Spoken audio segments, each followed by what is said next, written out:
राम राम, नमस्कार। आप सभी का आपके अपने परिवार में दिल खोलकर हार्दिक स्वागत और अभिनंदन करता हूं। मित्र, चर्चा जारी थी राजस्थान के भूगोल के ऊपर, और राजस्थान के भूगोल के ऊपर हम बात कर रहे थे राजस्थान के भौतिक प्रदेशों के ऊपर। भौतिक प्रदेशों के ऊपर हमने बात की कि राजस्थान के भौतिक प्रदेशों का पहले हमने सामान्य परिचय के बारे में देखा कि भौतिक प्रदेश किसे कहती है। उसके बाद में राजस्थान के भौतिक प्रदेशों का वर्गीकरण किया, उस वर्गीकरण के बारे में बात की। पहला वर्गीकरण किया था प्रोफेसर विनोद चंद्र ने किया था, ने किया था। उसके बाद में रामलोचन सिंह ने किया था, और उसके बाद में आए थे डॉक्टर तिवारी एवं हरिमोहन सक्सेना। डॉक्टर तिवारी एवं हरिमोहन सक्सेना ने राजस्थान के भौतिक प्रदेश को 4 भागों के अंदर बांटा था, और इसका वर्गीकरण हम पढ़ेंगे। उससे पहले राही को मंजिल यूं ही नहीं मिलती, राही को मंजिल एक जुनून चा दिन में जगाना पड़ता है। पूछा चिड़िया से कैसे बनाया ये आसियाना, भरनी पड़ती है बार बार उड़ान, तिनका उठाना पड़ता है। मित्रों, सफलता के लिए कोई शॉर्टकट नहीं है, मेहनत करते रहो। सफलता एक दिन, आज नहीं तो कल जरूर मिलेगी। इसी प्रकार अपने पथ पर आगे बढ़ते रहना। तो मित्रों, हम जो राजस्थान के भूगोल के ऊपर बात कर रहे थे, भूगोल को हम पीएचडी की तरफ थी, यानी पूरी डिटेल के साथ नहीं पढ़ेंगे। हम ऐसे पढ़ेंगे उन टॉपिकों पर, यानी उन बिंदुओं पर बात करेंगे जो राजस्थान के एग्जाम की दृष्टि से, यानी किसी भी प्रतियोगी परीक्षा की दृष्टि से महत्वपूर्ण टॉपिक है, जो पॉइंट है, उस पॉइंट पर हम बात करेंगे। ज़्यादा विस्तार से बात नहीं करेंगे। हमें भूगोल पर पीएचडी नहीं करेंगे। हमें वो पढ़ना है जो एग्जाम की दृष्टि से पूछा जाता है। हमें एग्जाम के अंदर ये नहीं पूछा जाएगा कि आपने कितना पढ़ा, क्या पढ़ा। आपने क्या पढ़ा वो एग्जाम के अंदर है। आपने क्या पढ़ा, कितना पढ़ा, ये कोई नहीं देगा। आपने क्या पढ़ा आपने क्या पढ़ा और उसका आपने कितनी बार रिवीजन किया, ये महत्वपूर्ण है। आपने कितना पढ़ा ये कोई नहीं पूछेगा। तो उसी प्रकार पढ़ेंगे जो एग्जाम के अंदर प्रीवियस ईयर प्रश्न पूछे गए हैं एवं पूछे जाने की भी संभावना है, उसके ऊपर बात करेंगे। तो मित्रों, राजस्थान के भौतिक प्रदेशों को प्रोफेसर तिवारी एवं हरिमोहन सक्सेना जी ने राजस्थान के भौतिक प्रदेश को कितने भागों में बांटा? राजस्थान के भौतिक प्रदेश को 4 भागों के अंदर बांटा। पहला पश्चिमी मरुस्थलीय प्रदेश।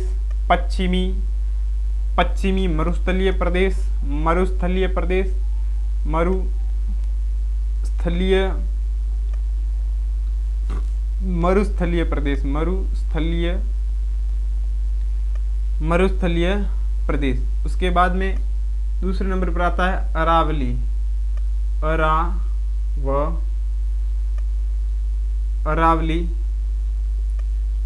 पर्वतीय प्रदेश। और तीसरे नंबर पर आता है जिसका नाम है पूर्वी मैदानी प्रदेश।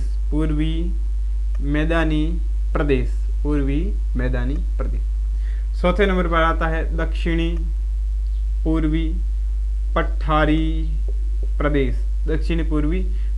प्रदेश।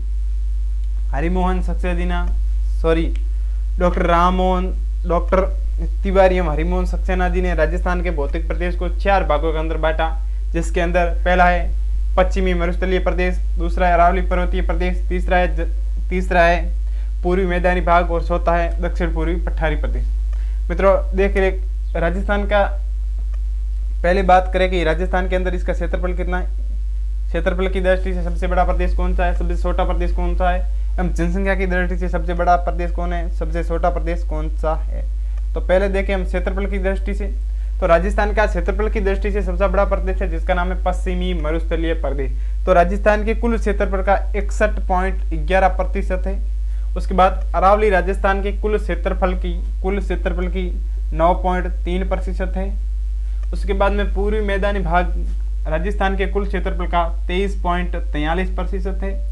और उसके बाद में जो पूर्वी मैदानी भाग है राजस्थान के कुल क्षेत्रफल का 6.89% है। 6.89% है। सबसे बड़ा प्रदेश पूर्वी मैदानी भाग एवं सबसे बड़ा प्रदेश पश्चिमी मरुस्थलीय प्रदेश एवं सबसे छोटा पूर्वी पठारी प्रदेश, पूर्वी पठारी प्रदेश। जनसंख्या की दृष्टि से भी सबसे बड़ा प्रदेश है मरुस्थलीय प्रदेश। उसके बाद में आता है अरावली प्रदेश, 10% जनसंख्या निवास करती है।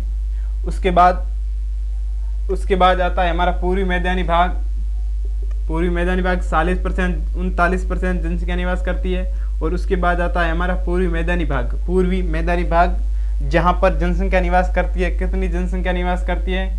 जहाँ पर 10% जनसंख्या निवास करती है, जहाँ 10% जनसंख्या निवास करती है। तो पहले राजस्थान का क्षेत्रफल की दृष्टि से सबसे बड़ा प्रदेश पूर्वी मैदानी, सबसे छोटा पश्चिमी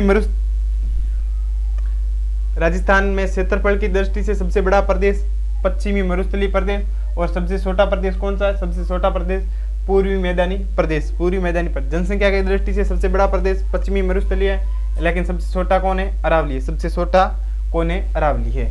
तो ये उससे आगे भी हम बात करेंगे जब जनसंख्या पढ़ेंगे, तो क्यों ये सबसे बड़ा है और क्यों ये सबसे जनसंख्या की दृष्टि से सबसे छोटा है, उसके ऊपर भी बात करेंगे। तो आज हेडिंग लगा लो, पश्चिमी मरुस्थलीय प्रदेश। पश्चिमी मरुस्थलीय प्रदेश की उत्पत्ति किस प्रकार हुई है, किस युग में हुई है, किस एरा में हुई है और किस काल में हुई है। कई बार एग्जाम के अंदर पूछा जाता है कि पश्चिमी मरुस्थलीय प्रदेश के अवशेष कहाँ से मिलते हैं। किस प्रकार हम कह सकते हैं कि पश्चिमी मरुस्थलीय प्रदेश 33 सागर का अवशेष है। और पहले बात करें कि पृथ्वी पहले कैसी थी, उसके बारे में थोड़ी जानकारी लेते। तो मित्रों पहले बात कर ले पश्चिमी मरुस्थलीय प्रदेश की उत्पत्ति बारे में। पश्चिमी मरुस्थलीय प्रदेश, पश्चिमी मरुस्थलीय प्रदेश की उत्पत्ति देखें। उत्पत्ति की बात करें पश्चिमी मरुस्थलीय प्रदेश की उत्पत्ति नियोजोइक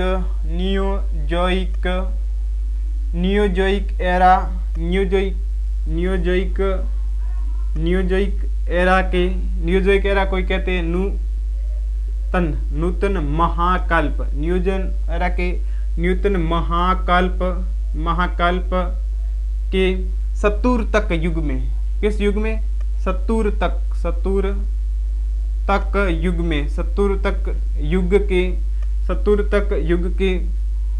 युग के प्लेस्टोसिस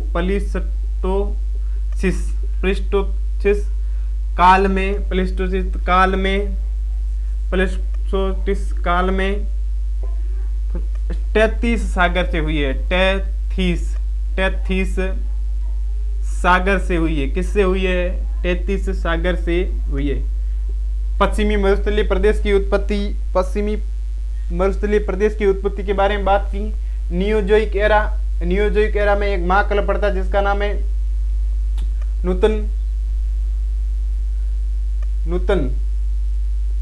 उसके युग के अंदर बात करें तो चतुर्थक युग के प्लेस्टोसिन काल में 33 सागर के अवशेष के रूप में हुई है। 33 सागर से ये पश्चिमी मरुस्थलीय प्रदेश की उत्पत्ति हुई। कई बार एग्जाम के अंदर पूछा है, कई बार एग्जाम के अंदर पूछा गया कि उत्पत्ति कहां से हुई है। उससे आगे बात करें तो पहले बात करें कि किस प्रकार उत्पत्ति हुई 33 सागर से। उससे बारे में थोड़ी जानकारी लेते हैं कि पृथ्वी पहले कैसी थी। पृथ्वी पहले कहती थी, पृथ्वी की संरचना कहती थी। आपने मित्रों कई बार पढ़ा होगा कि पृथ्वी की संरचना मित्रों कहा जाता है कि पृथ्वी पहले क्या थी? एक आग का गोला थी। कैसे थी? आग का गोला थी। धीरे धीरे पृथ्वी कई वर्षों के बाद पृथ्वी ने अपना वर्तमान रूप लिया। तो पहले पृथ्वी पर क्या था? एक ही भूमंडल था। पृथ्वी पर एक ही भूमि का टुकड़ा था, यानी कह सकते एक ही भूमि का टुकड़ा था और जिसका नाम था पेंजिया। क्या था? पेंजिया, जिसका नाम था पेंजिया। ये जो भूमंडल दिखाई दे रहा है इसका नाम पेंजिया इसका नाम था। और इसके चारों तरफ क्या था? जलमंडल, यानी इसके चारों तरफ पानी था। पानी वाले भाग को नाम दिया जाता है पेंथालासा। क्या नाम दिया जाता है? पेंथालासा। और ये जानकारी किससे मिलती है कि पृथ्वी पर पहले एक भूमंडल था जिसका नाम था पेंजिया। उसके बाद में जो इसके चारों तरफ पानी था उस पानी को कहते हैं पेंथालासा। तो मित्रों आपने पढ़ा होगा कि महाद्वीपीय विस्थापन का सिद्धांत, महाद्वीपीय विस्थापन का सिद्धांत, थ्योरी, सिद्धांत आपने पढ़ा होगा। ये किसने दिया था? अल्फ्रेड वेगनर ने दिया था। किसने दिया था? अल्फ्रेड वेगनर ने दिया था और 1912 के अंदर दिया था। इंपॉर्टेंट है, कई बार पूछा गया कि महाद्वीपीय विस्थापन सिद्धांत किसने दिया था और कब दिया था। तो महाद्वीपीय विस्थापन का एक सिद्धांत दिया था, किसने दिया था? अल्फ्रेड वेगनर जी ने दिया था। और इन्होंने कहा कि पृथ्वी पहले पृथ्वी पर एक भूमि का टुकड़ा था, बड़ा भूखंड था जिसका नाम था पेंजिया, और उसके चारों तरफ जो पानी था जिसका नाम था पेंथालासा। और धीरे धीरे यहाँ दो ध्रुव पड़ते, इसका नाम है दक्षिणी ध्रुव। पृथ्वी पर दो ध्रुव है, दक्षिण ध्रुव और ये है उत्तरी ध्रुव। तो इन दोनों के मध्य जब गुरुत्वाकर्षण बल का टकराव हुआ, गुरुत्वाकर्षण बढ़ा, इन दोनों के मध्य गुरुत्वाकर्षण बल बढ़ा, तो ये पेंजिया है जो दो भागों के अंदर टूट गया। पेंजिया दो भागों के अंदर टूट गया। किसके कारण? गुरुत्वाकर्षण बल के कारण पेंजिया दो भागों के अंदर टूट गया। टूट जाने के बाद इनका नाम पड़ गया, जो ये था ये हो गया उत्तरी पेंजिया और नीचे रह गया दक्षिणी पेंजिया। तो उत्तरी पेंजिया का नाम दिया लोरेंसिया।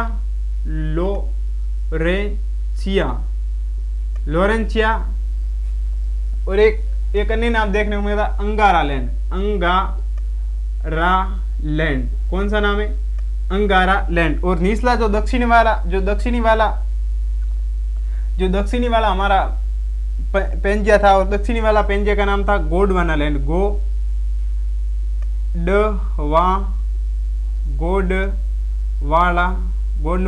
लैंड। गोंडवाना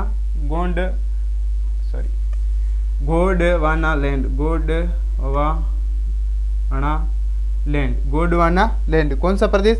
गोंडवाना लैंड हो जाएगा हमारा। कौन सा प्रदेश हो जाएगा? निचले वाला गोंडवाना लैंड। तो पेंजिया गुरुत्वाकर्षण बल के कारण टूटा। कितने भागों में टूटा? दो भागों में। जो उत्तरी पेंजिया था, उत्तरी पेंजिया का नाम लोरेंसिया, और एक नाम और देखने को मिलता है जिसका नाम है अंगारा लैंड। कौन सा लैंड? अंगारा लैंड। और नीचे जो उत्तरी पेंजिया का नाम दिया गोंडवाना लैंड। तो 33 जो 20 वाला जो पेंजिया था जो, तो इसके अंदर ये टूटा, तो इसके अंदर कौन सा? ये इसके अंदर जल भाग आ गया। तो इसके मध्य एक सागर बना था जिसका नाम है टेथिस सागर। कौन सा सागर है? जब ये टुकड़ा आपस में ये बीच में टूट गया, तो इस बीच में क्या गया? खाली स्थान रह गया। तो बीच में पानी आ गया। पानी आने के बाद में यहाँ पर एक सागर बना जिसका नाम है टेथिस सागर। कौन सा? टेथिस सागर बना। तो बात करते हैं कि ये भाग टूटा। एग्जाम के अंदर कई बार पूछा गया कि लोरेंसिया से कौन से महाद्वीप बने हैं, अंगारा लैंड से कौन से महाद्वीप बने। तो यह जो लोरेंसिया या अंगारा लैंड था, यहाँ से पहले बना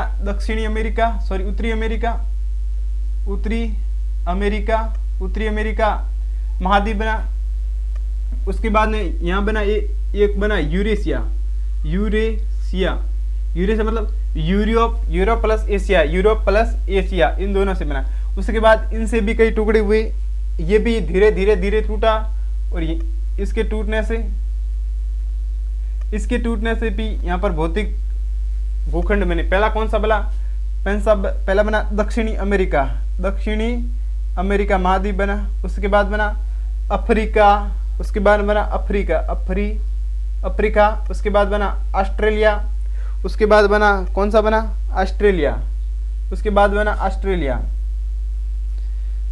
अंटार्कटिक बना। कौन सा बना? अंटार्कटिका बना। और उसके बाद में यहीं से बना जिसका नाम है ऑस्ट्रेलिया। कौन सा बना? ऑस्ट्रेलिया बना। और यहाँ पर पड़ता है हमारा प्रायद्वीपीय भारत। यहाँ से एक भाग बना जिसका नाम है प्रायद्वीपीय भारत।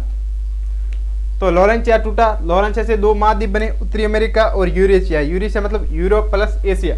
उसके बाद में जो दक्षिणी, जिसे गोंडवाना लैंड कहते हैं, गोंडवाना लैंड प्रदेश कहते हैं, और गोंडवाना लैंड से बना दक्षिणी अमेरिका, अफ्रीका, उसके बाद अंटार्कटिका, उसके बाद आता है ऑस्ट्रेलिया। तो ये बने। तो आगे बात करते हैं, यहाँ पर पॉइंट टू पॉइंट लिख लेते हैं, पॉइंट टू पॉइंट पहले लिख लेते हैं। और देखो जो ये जलमंडल था, इस जलमंडल से महासागर, जो महासागर है अपने हिंद महासागर, 33 महासागर, जो और भी जो महासागर बने एवं जो मरुस्थल बने वो इससे बने, जलमंडल से बने, पैंथाला से। बात करेंगे पैंथाला से क्या क्या बने। पहले बात कर ले कि भूमंडल से क्या क्या बने। जो भूमंडल यानी अंगारा लैंड और गोंडवाना लैंड दो भागों में टूटा। तो पहले बात जो भूमंडल था, जो यहाँ से भूमि का टुकड़ा था यानी भूमंडल, जिसका नाम था पेंजिया कितने भागों में टूटा? पेंजिया दो भागों में टूटा। वो जो ऊपर वाला था जिसका नाम था लोरेंसिया, कौन सा नाम था? लोरेंसिया, जिसको क्या कहते थे? अंगारा लैंड कहते थे, अंगारा लैंड कहते थे। और नीचे वाला जात तो दक्षिणी लोरेंसिया था, जिसका नाम था गोंडवाना। कौन सा था? गोंडवाना लैंड। तो जो दक्षिणी लोरेंसिया था, इससे दो बने। पहला बना उत्तरी अमेरिका। कौन सा प्रदेश बना? उत्तरी अमेरिका, महाद्वीप बना उत्तरी अमेरिका। कौन सा बना? उत्तरी अमेरिका। और इससे एक और बना यूरेशिया। कौन सा बना? यूरेशिया, जिसे यूरोप प्लस एशिया को संयुक्त क्या कहते हैं? संयुक्त रूप में यूरेशिया कहती है। क्लियर हो गया? लोरेंसिया से क्या बना? लोरेंसिया था और अंगारा लैंड। और उसके बाद गोंडवाना लैंड से बना दक्षिणी अमेरिका। उसके बाद अफ्रीका। उसके बाद अंटार्कटिका। और उसके बाद बना हमारा ऑस्ट्रेलिया। और उसके बाद बना हमारा प्रायद्वीपीय भारत। कौन सा? प्रायद्वीपीय भारत। तो ये फटाफट नोट कर लो कि पेंजिया टूटा। तो ऊपर वाला भाग उत्तरी पेंजिया को क्या कहते थे? लोरेंसिया कहते थे। और लोरेंसिया का अन्य नाम क्या है? लोरेंसिया का अन्य नाम है अंगारा लैंड। उसके बाद जो दक्षिणी वाला लोरेंसिया था उसका नाम गोंडवाना लैंड। और गोंडवाना लैंड टूटा तो गोंडवाना लैंड से उत्तरी अमेरिका, अफ्रीका, ऑस्ट्रेलिया और अंटार्कटिका और प्रायद्वीपीय भारत बने। और लोरेंसिया से बने उत्तरी अमेरिका एवं यूरोप प्लस एशिया बनी। उससे आगे बात करते जो भूमंडल था, आप कहोगे कि सर ये जो भूमि का टुकड़ा यानी लोरेंसिया टूटा तो ये बना, जबकि पेंथाला था भी जल इधर उधर हुआ। तो इससे क्या क्या बने? बात कर ले पेंथाला से क्या क्या बने। जो पृथ्वी पर आप जो महासागर देख रहे हो, महासागर एवं जितने भी मरुस्थल आपको दिखाई दे रहे, देते हैं, ये किसके होते थे? पेंथालासा के होते थे। पेंथालासा के होते थे। तो बात करते हैं जलमंडल यानी जिसका नाम है पेंथालासा।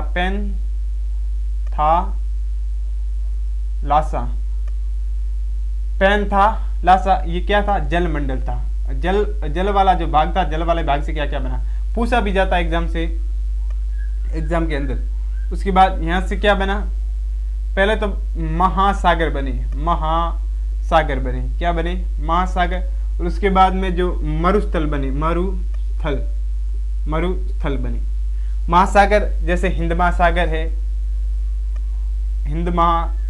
है। उसके बाद में अंटार्कटिका है, प्रशांत महासागर है। जितने भी महासागर है ये किसके अवशेष है? ये जलमंडल के। उसके बाद मरुस्थल, थार का मरुस्थल। उसके बाद में कालाहारी मरुस्थल। उसके बाद में सहारा मरुस्थल। और जितने भी आपको मरुस्थल दिखाई दे रहे, जैसे आटाकामा मरुस्थल, आटाकामा मरुस्थल। आटाकामा मरुस्थल, कौन सा? आटाकामा मरुस्थल। ये जितने भी मरुस्थल हैं, जितने भी महासागर, ये आपको किसके अवशेष दिखाई देंगे? पैंथालासा के अवशेष मिलते हैं। पैंथालासा के किसके अवशेष है? पैंथालासा के अवशेष है। ये पॉइंट क्लियर हो गया कि भूमंडल से क्या बना और पैंथालासा से क्या बना है, पैंजिया से क्या बना और पैंथालासा से क्या बना। उससे आगे बात करते हैं कि भाई हमारा मरुस्थल है, हमारा मरुस्थल किसका अवशेष है? हमारा मरुस्थल तो 33 सागर का अवशेष है। 33 सागर का अवशेष है। तो 33 सागर का अवशेष है, कैसे है इसके बारे में। 33 सागर का अवशेष है, किस आधार पर कह सकते हैं 33 सागर का अवशेष है? क्या प्रमाण है हमारे पास? तो पहला प्रमाण है राजस्थान के अंदर पाई जाने, यानी मरुस्थल के अंदर पाई जाने वाली खारे पानी की झीलें। मरुस्थल के अंदर पाई जाने वाली खारे पानी की झीलें। उसके बाद में यहाँ पर जो चट्टानें पाई जाए जिसका नाम है माइकोसिस चट्टानें। माइकोसिस चट्टानें यानी मैग्नीशियम कैल्शियम एवं पोटेशियम, मैग्नीशियम कैल्शियम एवं पोटेशियम से निर्मित जो चट्टानें होती है उसे मैग्नेटाइज चट्टानें कहते हैं। ये चट्टानें धरती के अंदर, यानी धरती के अंदर नीचे जाकर जल के अंदर घुल जाती है और घुल जाने के बाद ये जल को खारा कर देती है, और ये कहाँ पर था? 33 सागर के अंदर था। और वही 33 सागर वाला अवशेष है जो राजस्थान के अंदर वर्तमान में झीलें पाई जाती है। झीलें किसके अवशेष है? 33 सागर के अवशेष। हम कह सकते हैं कि हमारे यहाँ पर जो माइकोसिस चट्टानें थी ये किस काल की थी? 33 सागर के काल की थी। उसके बाद में आपको पता होगा कि कुलधरा ग्राम पड़ता है जैसलमेर के अंदर। कुलधरा ग्राम पड़ता है जैसलमेर के अंदर, और वहां पर हवेल मछली के अवशेष, हवेल जो सबसे बड़ी मछली है जिसका नाम है हवेल मछली। इस हवेल मछली के भी अवशेष प्राप्त हुए। इस हवेल मछली का कंकाल प्राप्त हुआ है, जिसके आधार पर कह सकते हैं यहाँ पर कोई प्राचीन समय में समुद्र होगा। क्या होगा? समुद्र होगा या सागर होगा। क्या होगा? सागर होगा। तो इसके आधार पर हम कह सकते हैं। उसके बाद में तीसरा पॉइंट है अवसादी चट्टानें। अवसादी चट्टानें जिसमें क्या जीवाश्म खनिज होते हैं। जीवाश्म खनिज जैसे बात करें तो पेट्रोलियम है, कोयला है, उसके बाद में गैस है, चूना पत्थर है। यानी चार स्थिति के आधार पर, यानी 4 परिस्थिति के आधार पर हम राजस्थान के जो पश्चिमी मरुस्थल है इसको हम 33 सागर का अवशेष कह सकते हैं। किसके आधार पर? पहले बात करते हैं, इसको पॉइंट टू पॉइंट लिख सकते हैं।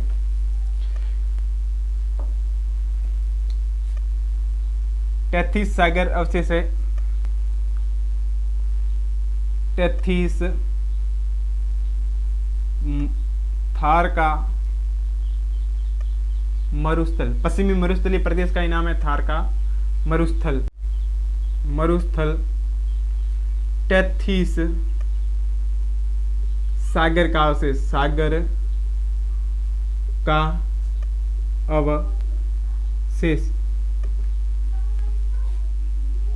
कैसे? मतलब कैसे?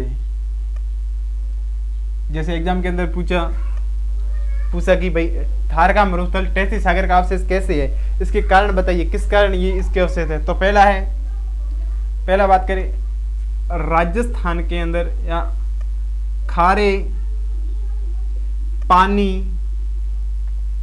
की झीलें। किसकी झीलें? खारे पानी की झीलें इसका अवशेष है। किसकी अवशेष है? खारे पानी की झीलों का, खारे पानी की झीलें पहला। दूसरा है हमारा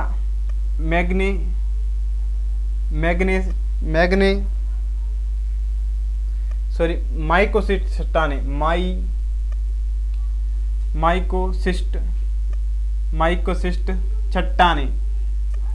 माइकोसिस्ट चट्टानें किससे निर्मित होती है? कैल्शियम, पोटेशियम, मैग्नीशियम से। ये माइकोसिस्ट चट्टानें पोटेशियम, कैल्शियम एवं मैग्नीशियम से निर्मित होती है, और ये जल के अंदर जाकर जल के साथ में घुल जाती है और जल को कैसा कर देती है? खारा कर देती है। उसके बाद में तीसरा पॉइंट है कुलधरा में। कुलधरा कहाँ पर पड़ता है? जैसलमेर में हवेल मछली के अवशेष। किसके अवशेष? मछली के शीश। और तीसरा और चौथा है अवसादी चट्टाने अवसादी चट्टाने जिसमें जीवाश्म खनिज मिले।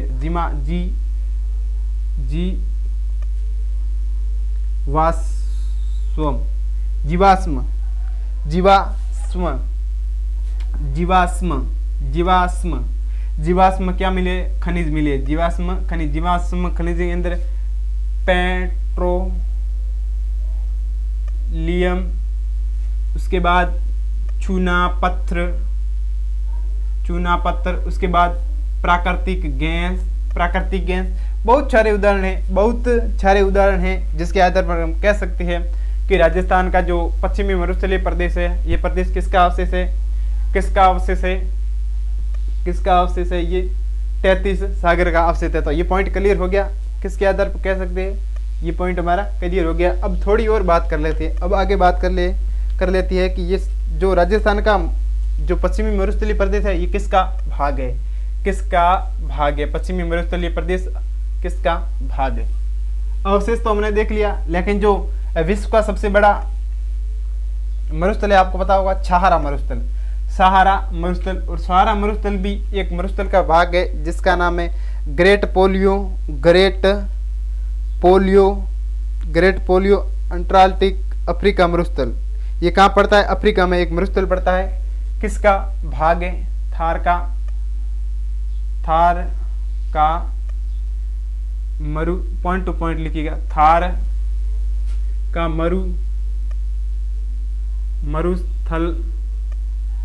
मरुस्थल ग्रेट पोलियो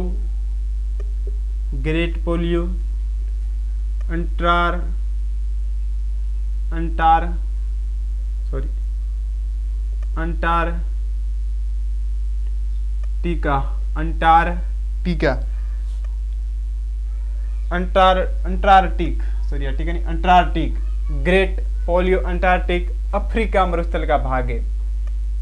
अफ्रीका मरुस्थल का भाग है।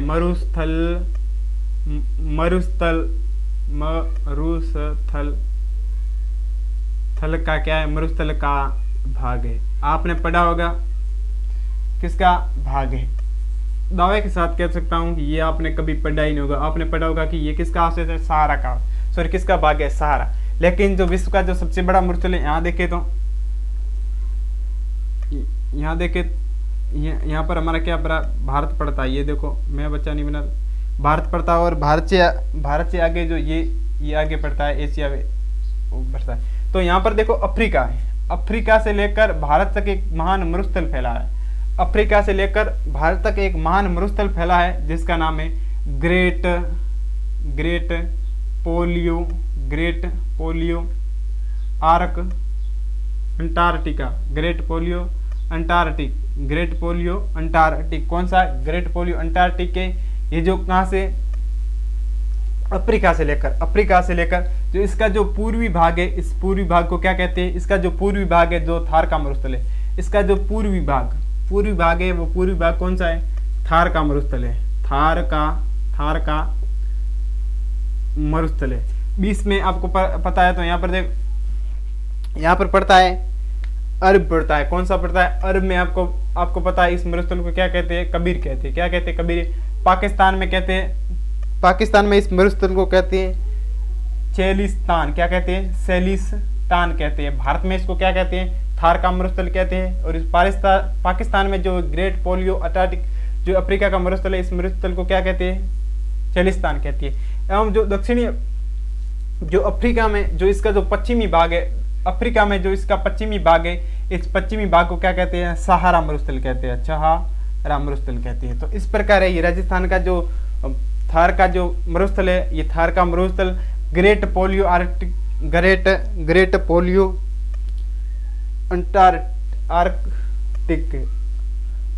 है। यहाँ पर आर्कटिक है, मैंने गलत पढ़ी, आर्कटिक है। यहाँ पर आर्कटिक है, अंटार्कटिक नहीं, आर्कटिक। यहाँ पर करेक्शन कर लेगा, Arctic. Great polio Arctic, great polio Arctic का क्या है, भाग है, सहारा मरुस्थल का भाग नहीं है। सहारा मरुस्थल जो ग्रेट पोलियो आर्कटिक है, ग्रेट पोलियो आर्कटिक है, इसका जो पश्चिमी भाग है सहारा कैसे कहते हैं, इसका पूर्वी भाग थार का मरुस्थल कहलाता है। उससे पहले जो पाकिस्तान में पड़ता है इसे क्या कहते हैं, सेलिस्तान कहते हैं, सेलिस्तान कहते हैं। तो पॉइंट क्लियर हो गया कि किसका भाग है, ग्रेट पोलियो आर्कटिक का भाग है। किसका भाग है, ग्रेट पोलियो आर्कटिक का भाग है। तो यहां तक मित्रों मैंने बात की ली उत्पत्ति के बारे में, और कल बात करेंगे हम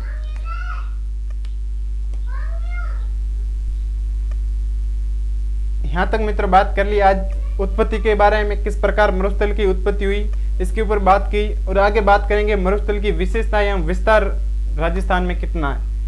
तो सपोर्ट करते रहिएगा इस प्रकार। आज के लिए बस इतना ही। अंत में राम राम, जय हिंद।